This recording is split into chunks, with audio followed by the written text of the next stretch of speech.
Hello and welcome to Inside Out. This is a program that looks at topical issues in Zimbabwe and the world over. My name is Tashinga Masawi. As the world marks a World TB Day, we take a look at this infectious disease. We take a look at the road that Zimbabwe has traveled, its challenges, its achievements, as well as the way forward. And joining me on the program today, I do have with me from the Ministry of Health and Childcare, Dr. Charles Sandi. Thank you so much for coming. Thank you. And I also do have with me in the studio from the Elizabeth Glacier Pediatric Foundation, Dr. Simba Mashija. Thank you as well for coming today. All right, now I'll start off with you, coming from the ministry, Dr. Charles Sandi. Can you tell us about the current status of TB in Zimbabwe? Yes, thank you very much, Tashinga. Currently, for us as Ministry of Health and Childcare, TB remains one of our major public health priorities, mainly because this is a disease which continues to cause immense suffering, and we wish that we can end it. TB is a disease which is entirely curable, and therefore we should put additional efforts so that we manage to get all the cases that we have in the country and put them on treatment. When you look at our numbers, what we are witnessing is a decline in the number of cases that we get annually, which is good to some extent because it's also related to a decline in the incidence of TB, and that means the efforts of the ministry are actually bearing some impact. Once you see a major disease declining in incidence, it's a positive for the country. However, when you also compare the pace at which the incidence is declining versus the pace at which we are identifying cases, there is also some slight mismatch, which means we are missing some of the cases of TB that we have within our population. So whilst we are welcoming the decline, we are also worried that we still have a significant proportion of missed cases of TB, which we estimated in 2019 to be at about 28%. Mm-hmm. Now, Dr. Mashija, coming from EGPAF, what are your focus areas in the TB fight? Thank you very much, Tashinga. Our focus area is actually childhood TB. Mm-hmm. Our main goal is to support the ministry in terms of a reduction in the mortality and also morbidity, which is suffering of children due to TB. So with support from our donor, which is United, we support the ministry to reduce morbidity and mortality due to childhood TB through implementation of innovations. There are innovations which are implementing, which are on the National TB Strategic Plan. So the strategic plan which is guiding the ministry from 2021 to 2025 is actually in place, and childhood TB is one of the areas, focus areas, so that you identify the missed TB cases, like what has been alluded by Dr. Sende, that according to the estimates, we missed about 28% of the TB cases in the year 2019. Thank you. All right, and obviously, Dr. Sandi, we have targets that we need to meet as a country. We want to end TB by the year 2030. Is this achievable looking at the COVID-19 pandemic that we currently have? That's a very good question, whether it's achievable. The actual date which WHO has set for countries is ending TB by 2035. We had gathered a lot of pace in terms of our capacity over the years, and that had seen us actually seeing an increase in the treatment coverage rates, as well as improvements in treatment success rates. And in addition, our coverage of care for TB, HIV, dual infected people was also quite high. So putting this all together with the COVID epidemic, which has actually led to some limitation of access to our facilities, as well as the stigma associated with TB and COVID, has actually led us to see some reversal of that progress. So I think what we will be implementing in the medium to short term is a number of catch-up measures which are aiming to actually cover the gap that has resulted from COVID. And part of our approach will be to actually improve on accessibility to care and treatment. And this we are going to be doing through a program of community outreach, where we are going to be offering TB diagnosis and treatment initiation at community level in the field to go right where the people are. And in addition, we are also going to have other programs right on that community TB outreach. We will also be offering services to ensure everyone has access to HIV testing, diabetes mellitus screening, screening for some common malignancies. Specifically, we are targeting cervical cancer in women and prostate cancer in men. So with that integrated package of community TB, we hope that we will be able to catch up on the progress that we have lost because of COVID. Mm-hmm. All right, Dr. Mashisha, Dr. Sandy mentioning that obviously we've suffered a major setback when it comes to COVID-19, and we know that when it comes to tuberculosis response, diagnosis is key, treatment as well is critical. But is it affordable and is it easily accessible in Zimbabwe with all these COVID-19 setbacks that have come through? Thank you very much, Tashinga. What the program did is that when the COVID pandemic started in Zimbabwe, we sat down and did an assessment of the situation on the ground, identifying the gaps and also interventions which need to be put in place so that there's continuation of our TB services despite the COVID pandemic.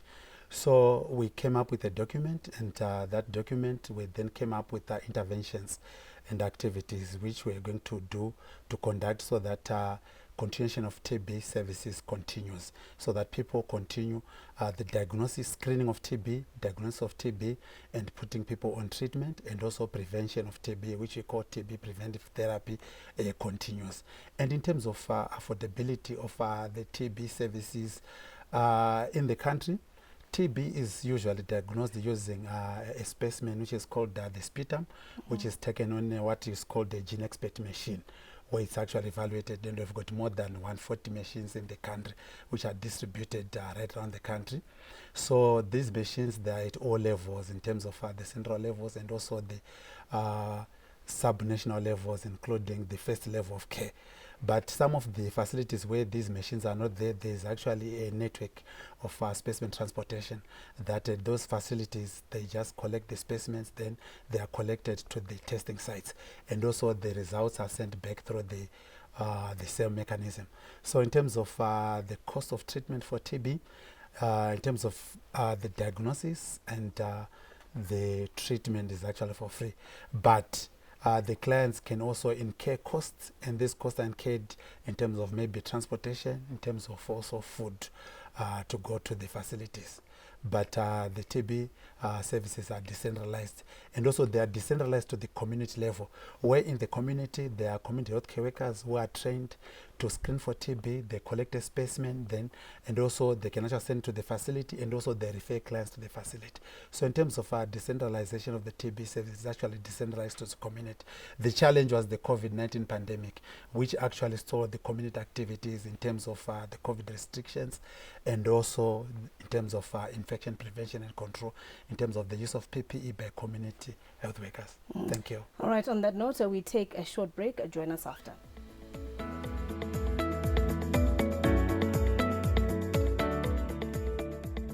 Welcome back to the program Inside Out. Thank you so much for staying with us. And before the break, Dr. Mashisha just alluded to some of the challenges and what they are doing as EGPAF. But I'll pose it to you as well, Dr. Sandy, so you can tell us about what the ministry is doing, especially to ensure that TB services are accessible and affordable to Zimbabweans.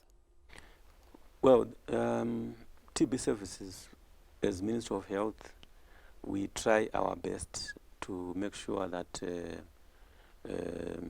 the diagnostics which are required to identify TB are always available, and they are also available for free to all those who need to be diagnosed. We do this through the efforts of the government as well as through the support of other development partners who are assisting the ministry. That also includes the aspect of the TB medicines, which are always available to our patients for free. So we are working very closely with a number of partners over the years. This include the Global Fund, USAID, and others. And they are always to support what the ministry wants to achieve and ensure that the objectives that we have set are met. So I think in a nutshell, that's probably what is really essential for us as ministry, to continue to mobilize adequate resources for the response to cover all the needs of the patients, so that the patients themselves do not have to suffer any out-of-pocket expenditures. We are very worried about the out-of-pocket expenditures for patients because we have done a study which showed that almost 80% of our TB patients sometimes end up having catastrophic costs due to TB when they get the disease.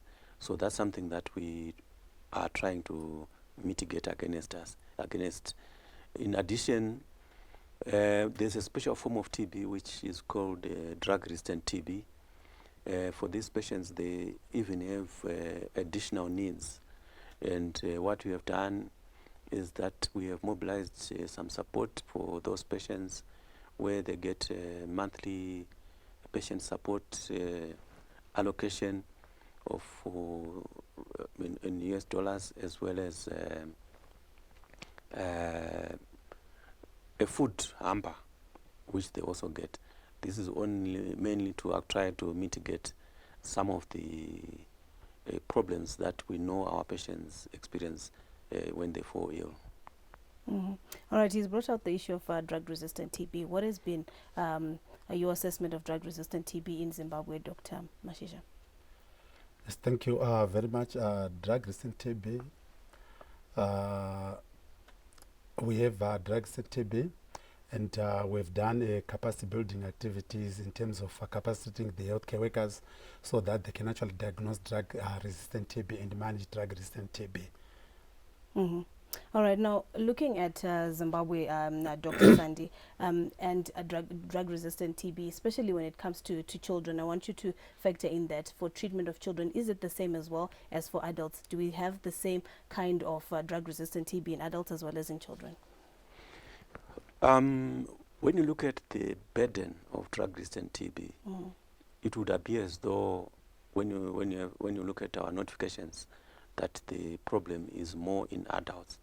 The children who have drug-resistant TB in Zimbabwe, I think they are probably around between 2 and 5% annually of all the drug-resistant TB cases, which is not a true reflection of what the situation is in children.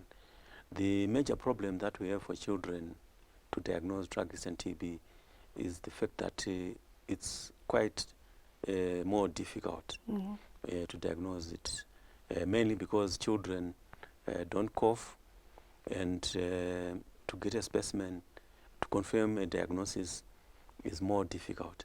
So we know we have a gap in drug-resistant TB. We also have a gap for drug-sensitive TB, and that's why we call upon partners such as EGBAF to come in with their global knowledge and experiences to assist the country. Currently, we have been doing a pilot which is aiming to improve diagnosis in children together with EGBAF, where EGBAF has supported us to use this technique, where instead of using a specimen of sputum to diagnose, we actually use a specimen of stool from the child, and that has shown very promising results because it's easier to collect stool from a child, and the processing is also easy. Incidentally, I think we have actually even identified one case of drug-resistant TB in a child using that technique. Which children are most likely to contract TB? All children at risk of contracting TB, but the most at risk are children living with HIV. Those are malnourished children and also under 5 children. All right, and looking at what he's just mentioned when it regards to children that are living with HIV, TB and HIV, we know that there's a correlation. Maybe can you explain to us that relation that exists between TB and HIV? Yes, thank you, Tashinga. TB and HIV have got a very strong symbiotic relationship. When somebody has TB and HIV, the TB worsens the HIV worsens the TB. Then HIV on its own is the strongest risk factor for TB. So they are very close. And as a result, as Minister of Health, we have adopted the TB-HIV integrated approach. In this approach, what happens is that whenever we have a client with TB, we also want to have that client tested for HIV, and if they happen to be HIV positive, we also commence them on antiretroviral therapy. Likewise, whenever we have a client with HIV and they visit our facilities, we always screen them for TB using a symptomatic screening checklist. And those who are found to be positive on the symptomatic checklist are then referred within the facility to undergo further testing for TB. So that's why we really promote this integrated approach, because TB in Zimbabwe has been driven by HIV. When you look at our statistics, it used to be around 60% of our TB patients being dually infected, but that is now coming down. That figure has come down. For example, for 2020, it was 54%. So, which is good, because it shows that we are making progress in terms of the impact of antiretroviral therapy in our population, which is reducing the rate of TB, HIV, dual infection. In addition to this integrated approach, one of the key aspects of it is that we have got a new program which started some few years ago of preventing TB in people living with HIV. The basis of this approach is that there is a medicine called INH or isoniazid initially, which we started off with, and we were giving all those who have been screened for TB and who don't have the disease that isoniazid, so that they will not be able to develop TB. Over the last year, we have actually had the benefit of science coming in to assist. We now have a combination of rifampicin and INH, which again is good because it allows us to provide our patients with HIV a shorter course of preventive therapy. With the rifampicin-based preventive therapy, the client takes only 1 dose per week for 12 weeks. So this is good because it's easier to manage instead of isoniazid, where the client takes the medicines every day for 6 months. All right, and on that note, Inside Out takes a short break. We'll return after.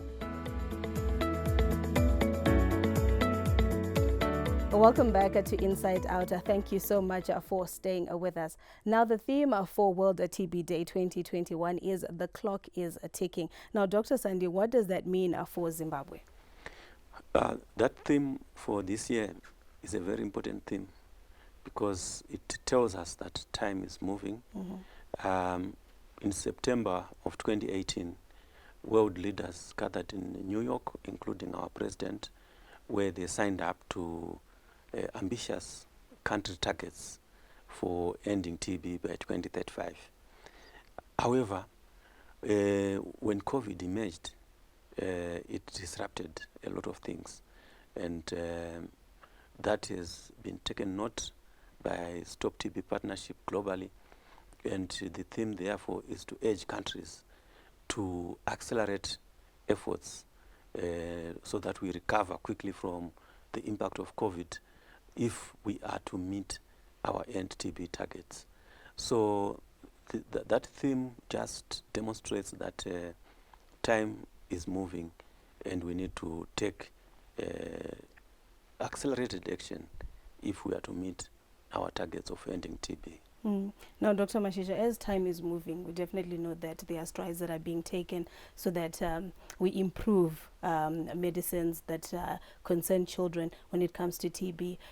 There's efforts to actually get children to have medicines that are more child-friendly, maybe that taste better, so that they can actually take them up. What is being done in this regard? Thank you very much, Tashinga. In terms of the medicines we are using for treating even drug-sensitive TB, these are child-friendly medicines, and when you call them child-friendly medicines, these are medicines which are called dispersible. So when you add them to water, they dissolve easily, and also they can actually be broken easily. And in terms of those medicines, they are also palatable. They don't leave a bitter taste, so that it's actually easy to be taken by children. And also, just going back on the TB preventive therapy, for children, we are also using child-friendly medicine. Currently, we are now using a new regimen, which is actually shorter, which is a 3-month regimen compared to the previous regimen we used, which is a 6-month regimen of isoniazid. We are now using a combination of isoniazid and rifampicin, which is called 3RH, which is 3 months of isoniazid and rifampicin for childhood TB contacts who are not living with HIV. And for some of them who are living with HIV, we are also using, if they are greater than 2 years, we are also using rifampicin and isoniazid combination. So we now have shorter regimens for TB preventive therapy for children.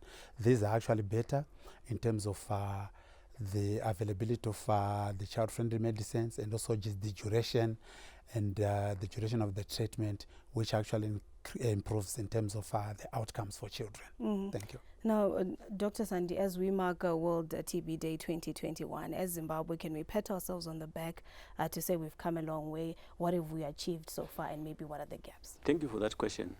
I think as a country, we definitely can pat ourselves on the back for a job well done.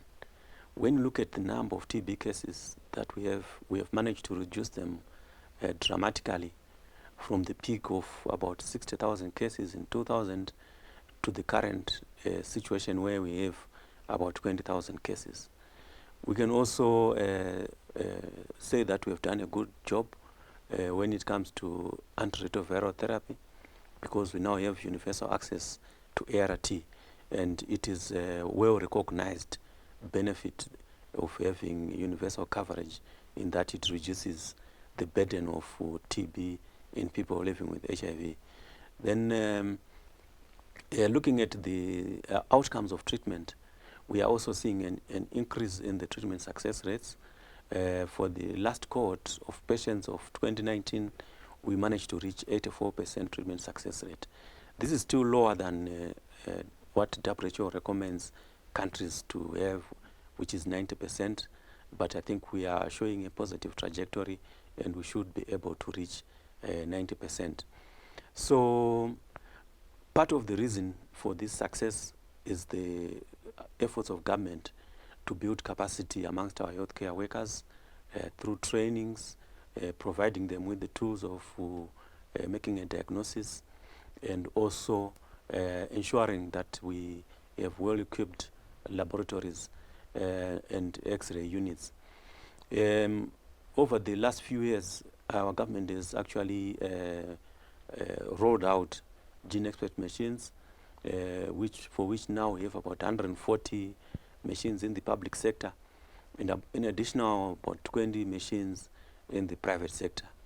We have also introduced the use of digital radiography, where we have almost 60% of all our health facilities with the digital radiology. In addition, we have always been abreast of the recommendations from WHO, which make sure that our patients get the best quality of care always when they have the disease. So we have made a lot of strides, and I think we are happy for that. We are even recognized by WHO as one of the front-runner countries when it comes to managing TB at a country level. However, we still have some gaps. We want to really end TB before 2035, but we know that we need to have additional resources invested in the TB program if we are to achieve that. We also have the gaps of the side effects of COVID, which has disrupted our health system. This is not only applicable to Zimbabwe, but also to other countries the world over, where COVID has been seen as a major disruptor of services. But being Zimbabweans, we are known for our resilience, and I think we are going to pick up the pieces very quickly, so that we are going to continue to accelerate our fight against TB despite the clock that is ticking. And Dr. Mashisha, what would, in conclusion, what would be your remarks, particularly as you look at your work as EGPAF? I think, thank you, Tashinga. Dr. Sende summarized it very well, but in terms, we also have a diagnosis in terms of case detection gap amongst the children. This is another gap we should actually address, and also in terms of resources and diagnosis of TB, childhood TB cases, the program.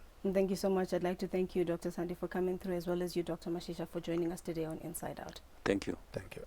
All right, I was speaking there to Dr. Sandi, Charles Sandi from the Ministry of Health and Childcare, as well as Dr. Simba Mashisha joining us as well from EGPAF. Thank you so much for watching Inside Out. My name is Tashinga Masawi. Until next time, bye-bye.